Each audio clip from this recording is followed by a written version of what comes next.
Hey everyone, this week we're going to do a unique video showing you how to execute a late invade, which is a consistent early game play where you 3-man invade the enemy jungler at their first buff while they're getting a leash. I personally late invade as much as I can when climbing in EOLO ranges below Diamond. Here's a few reasons why. 1. Getting an early lead helps you play your own game when you have a bad support. 2. Players in low EOLO usually don't know how to fight a 3v3 while they're leashing. 3. Late invades benefit yourself, your jungler, and your laners, since their jungler is usually going to be screwed, and spreading advantages is crucial to a solo queue strategy. And 4. It works. Often. I spent a couple days playing on a silver gold ranked smurf, duoing with a bronze 1 Nami 1 trick, who really wasn't a smurf, and it worked in 5 out of our 8 games. And in those 3 games it didn't work, it was because my team refused to come, which happens. So, if you're looking for a strategy to help make your solo queue games a bit more consistent in your favor, keep watching. If you want more guides like this every week, you can get that right now by heading over to skillcap.com. We've created a learning system proven to make you better, faster. Each week, you will receive a new critical concept to learn that is vital to being a great player. Then, we'll show you exactly how to practice it to make sure you can implement it into your own gameplay. Last, you can upload your gameplay, and expert players will point out exactly what our members and you are doing right and wrong, so we can all learn from one another to master the concept. You'll get a new mission every week. A rising tide raises all boats, so head over to SkillCap if you want to join in on the rise to the top. Before we break down some of my own replays and show you how it's done, let's start by talking about when to late invade and how to get your team to follow. You can late invade from both red and blue side, and while it's a little bit risky, it's a relatively safe strategy in any EOLO below mid to high plat, as long as the 3v3 isn't one-sided in their favor. But here are some red flags that might indicate you shouldn't late invade. 1. If your jungler is something like a Shaco, Fiddlesticks, or a Mumu. Basically, any champ who either really needs a secure start in their jungle, or are just plain weak in level 1 fights. 2. If the enemy has God mode champions like Braum, Draven, and Cassiopeia, which are the strongest level 1 champions in bot lane. 3. If your team doesn't answer the call, then you wouldn't want to ignore your jungler and invade without leashing. And 4. If the enemy sees you getting in position for some reason, which shouldn't happen if you directly follow our path. As for convincing your team to invade with you, this is probably a more common problem than finding a game where you shouldn't late invade in the first place. Usually, typing "let's invade" at the end of champ select, pinging "on the way" on the bottom river bush level 1, and typing something like "follow me for some free money" as early as possible works out well enough. From there, explaining the invade plan, which we'll go over shortly, usually helps to convince my teammates that it's a good idea. That being said, in nearly half my games I just get ignored or flamed for making the call. These things happen, but in the games where the call does get followed, it works out way more often than not. Alright, now that we know why and when to late invade, let's go over how to late invade red side's blue buff. Step 1 is figuring out if you should invade. This starts in champ select, and involves the red flags we mentioned earlier in the video. In this game, our 3-man of Nami, Lucian, and Kha'Zix are all solid at level 1. On the other hand, their 3-man of Volibear, Tristana, and Zyra have no huge threats like Braum or Cassio, so the invade looks good. Step 2 is to convince your team to invade. Ping and explain the invade as early in the game as possible, like in the opening seconds, so that it's more likely your team will respond and follow in time. Remember to be nice and considerate when playing team diplomacy in the chat though, and to brush it off like a champ if anyone flames you for trying teamwork out for a change. Step 3 is to get to the bottom river bush as fast as possible. If you run straight there from fountain at 15 seconds, you should always make it there undetected, even if the enemy rushes the spot for you. But if someone does manage to see you running there, chances are you should call off the invade in higher EOLOs. In gold and below, you can probably still get away with the late invade even when detected, but only if you're confident and have executed a few already. Once you're in position, sit and wait for the invade timing, and explain the game plan to your team if you haven't already. Speaking of, the game plan is to start walking out of the bush to invade at exactly 128. This way, you'll meet the enemy right after they use their first round of spells as they start leashing the buff. This cooldown advantage is what we'll use to win the 3v3 consistently, game after game. It also helps to explain to your jungler to focus on securing the buff during the invade. Kills are great, and we're going to get a lot of them in these invades, but our primary goal is to take the buff and force the enemy jungler to base. This is because the invade can actually backfire hard if their jungler secures the buff anyway and manages to escape with enough HP to jungle safely. If that happens, your jungler ends up at a significant tempo disadvantage, and will have to play the rest of the early game from behind. We really don't want that, so make sure your jungler is only thinking about the buff while you only focus on dealing damage. Once it's 128, step 4 is to walk in and start the invade. Here's some tips to help you win the fight. First, let your melees and crowd control champions lead the way. It also helps to ping targets as soon as you see them. The target priority should be whoever's closest and or the enemy jungler. Remember, the goal is to get them off the buff and secure it, not to chase them as screen away. Let's roll the clip first.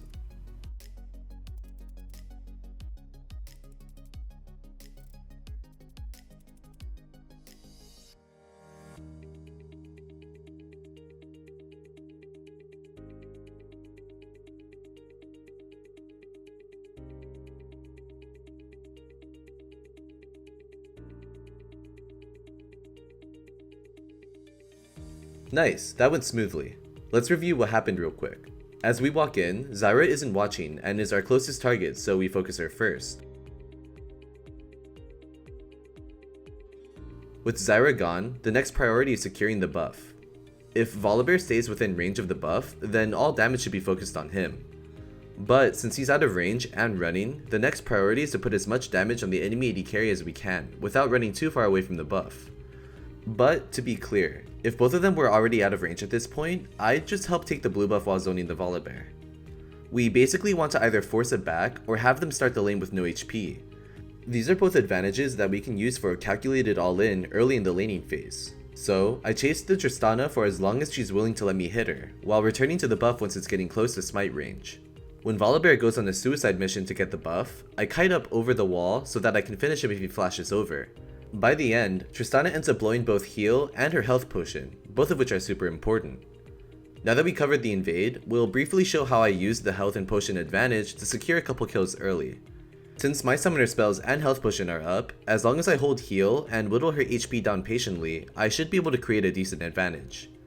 My first main objective when starting the lane with an advantage like this is to keep the wave outside of Tristana's tower before she hits level 2, so that I can force a kill early before her heal comes back up. To do this, I focus on last hitting and walking up to zone the Tristana between last hits. I'm not really trying to pick a fight, I mostly just want to push her away from CS. When I'm zoning, I position aggressively, but I avoid crossing the enemy's range line so I don't overextend. And I back up to my minion line when I need to take a last hit so that I conserve my HP advantage and don't take a free auto from Tristana that I can't punish her for. This is something we've consistently noticed players mess up on in lower YOLOs when they feel they have an advantage and want to zone. You might be stronger, but it won't matter if you leave openings while farming. After I'm done clearing last hits, I walk up for a short trade since Zyra is out of position and can't punish. I actually lose in damage here, but since I have a health potion and heal compared to Tristana having neither, it's worth to pick a short fight like this. With my Kha'Zix nearby, and certainty that the enemy jungler is top, I keep dancing outside of their range between backing off for last hits. But moments later, Nami misplays and overextends before I'm level 2. Since she walked up into their minion line at the same moment I walked back for a CS, she made herself a free kill. Fortunately, I hit 2 during the fight and Zyra doesn't bother flashing away, so I managed to trade 1 kill by using dash as an auto reset. As I crash the wave, I know Tristana has no health pots or heal, so I'm thinking of how to secure the kill in her tower without dying. As soon as she stops moving for her last hit, I take the chance for a W flash into double shot. From here, the Tristana is pretty screwed. I was able to deny a massive wave while also staying even on tempo. Thanks to the late invade, by 3:30 I'm already ahead 3-0-1 with a cutlass against a 3CS Tristana with a dagger. Let's go over a shorter example of the same invade so you guys get the idea down. Again, step 1 is to figure out if we should invade.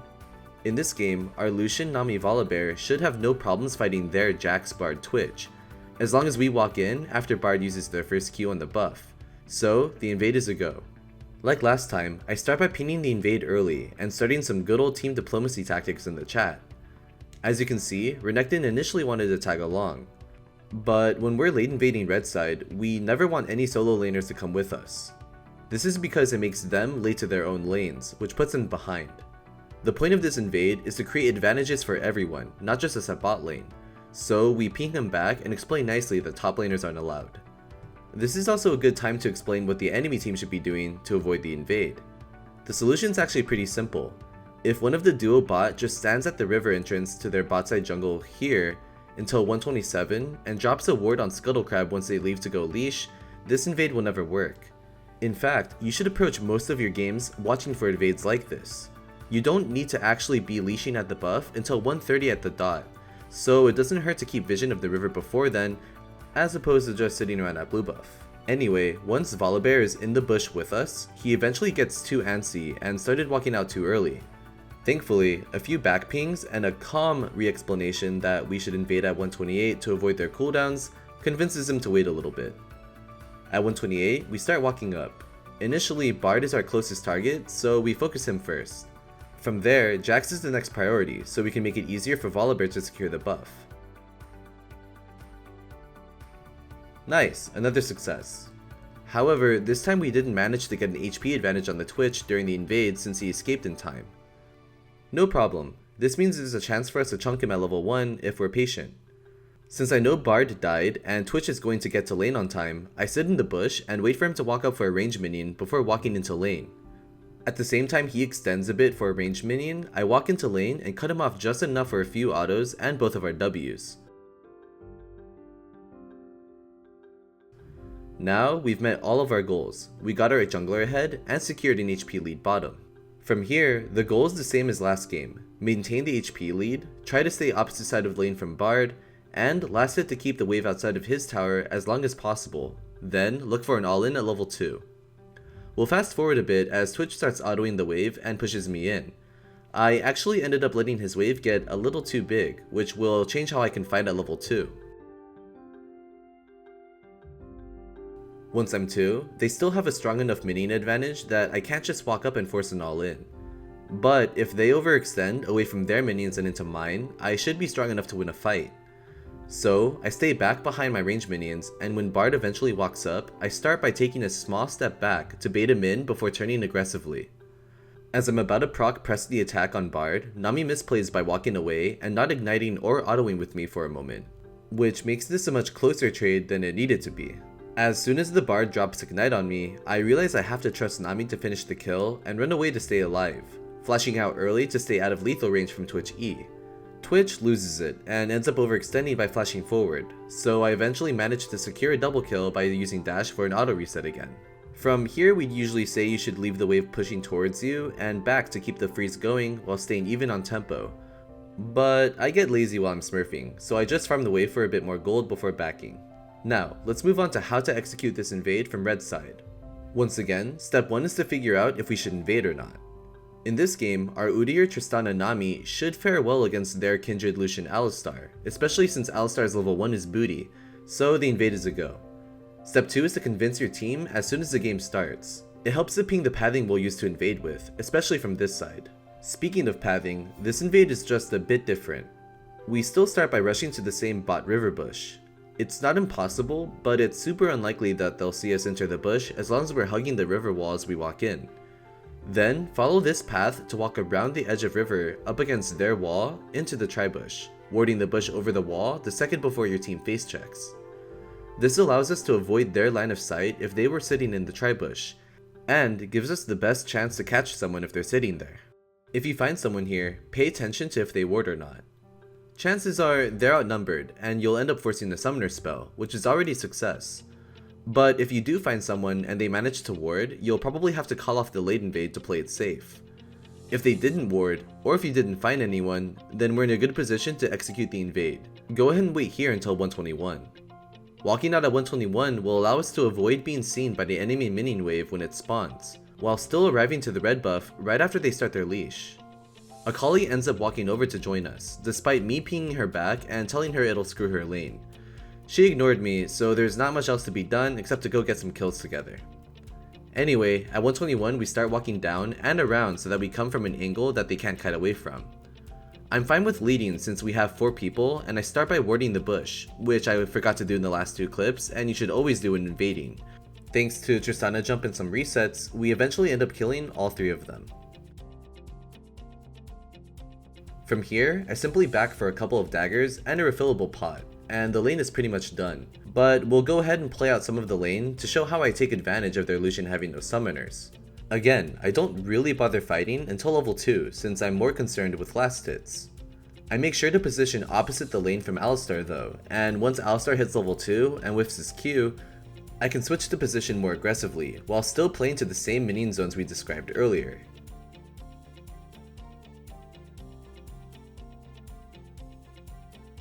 Once I hit 2, I see Lucian is level 1 and still has to secure the cannon minion, so I decide to all in off of that. I walk forward as he walks up for the last hit, and hold my jump until I'm sure he's about to dash, so that I land my jump on my E, which gives me the reset I need to eventually close the kill under tower.